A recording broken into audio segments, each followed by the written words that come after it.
โอ้ผักเพิ่นนี่เป็นหลอกไผ่หลอกมันเลยเนี่ยพี่น้องมีน้ำไหลลงนี้พร้อมเบียร์คณะพี่น้องอันนี้ก็เบียร์ผักที่นี่แหมหิมนี้นะโอ้ยค่อยยับไปยับผักของเพิ่นสนอนเนี่ยนะบ่เป็นยังจังได๋ผักปลูกพี่น้องเอ้ยพุ่นนะเป็นหลอกไผ่หลอกมันอันนี้หลอกตายูนกับยายซุ่มป๊าดผักเจ้าก็งามคักงามแน่อีแม่ก็เอ้ยเก็บไปกินแรงหรือเก็บไปได้นี่นะใช่ค่ะไปเปลี่ยนเงินไปเปลี่ยนยังเราเดือนแปดนี่ก็ละกระไดเนาะมันก็ขึ้นไปเรื่อยๆแล้วแต่บางเทื่อก็ลงบางเทื่อก็ขึ้นน้ำนะติปีบางกี้นี่ยังบ่ขึ้นฮอดฟังปานได้อยู่มันขึ้นกับเขียนเขาปล่อยน้ำบ่ปล่อยน้ำเนาะจ้ามันก็แล้วแต่บ่ได้เนาะเคยท่วมพักเขาบ่ปูกำลังงามๆอยู่ท่วมนะท่วมมาปีไก่แต่อยู่หลบปูกหรอกนั่นเด้ท่วมกะลำท่วมท่วมมันพักคณะท่วมพักสลัดไก่เนี่ยน้ำหมาลวดไปเลยเอาของอย่าเซิร์ฟบางกี้นี่ก็ท่วมอยู่เจนนะอันนี้เขาก็ฮักก็มาบกมือก่อนนี้มันท่วมฮอดพี่ดิขึ้นพุ่งมาล่ะกระปุกไปงานหยามเลงเขาก็ปล่อยน้ำมาแมนแล้วแต่พื้นที่ปล่อยเนาะเขาเจ้าปล่อยยำได้ก็มายำนั้นทั้งเลยเขาอยู่ข้างถึงเขาเนาะเขาเห็ดจังได้ก็คือเนาะโอ้สมัยแต่ก่อนเนาะน้ำแห้งจะเห็นก้อนหินก้อนก่อไข่งามตะ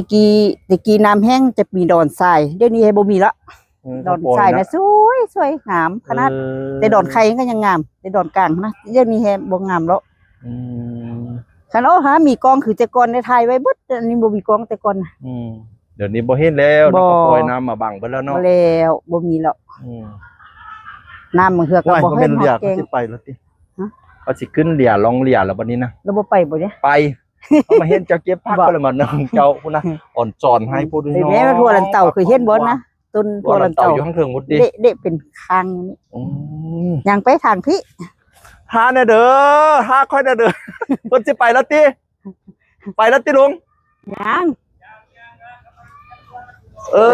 แป๊บนึงทั่วลันเต่าหุ้นทั่วลันเต่าอยู่ได้ทั่วลันเต่านะมีข้างอยู่พุ่นน่ะโอ้ข้างข้างเทิงพอติจ้าข้างใส่มองพุ่นน่ะอันนี้คณะติเนี่ย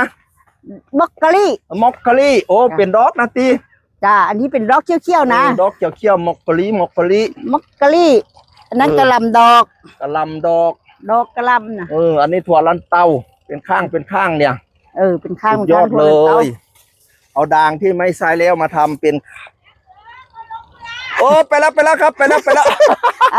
ไปทางนั้นพุ่นนะยังลงไปก็ได้เอาโอ้ยลืมไหมขอบคุณครับโอ้ยเขาสิไปขี้เหลี่ยป้าค่อยแล้วเขาบริขี้เหลี่ยน้ำมูแล้วไปก่อนเนี่ยถั่วลันเตาให้แล้วเนี่ยถั่วลันเตาให้น้องไปก่อนจะบริขึ้นเหลี่ยนะเพื่อนหาค่อยแน่พี่น้องหาค่อยแน่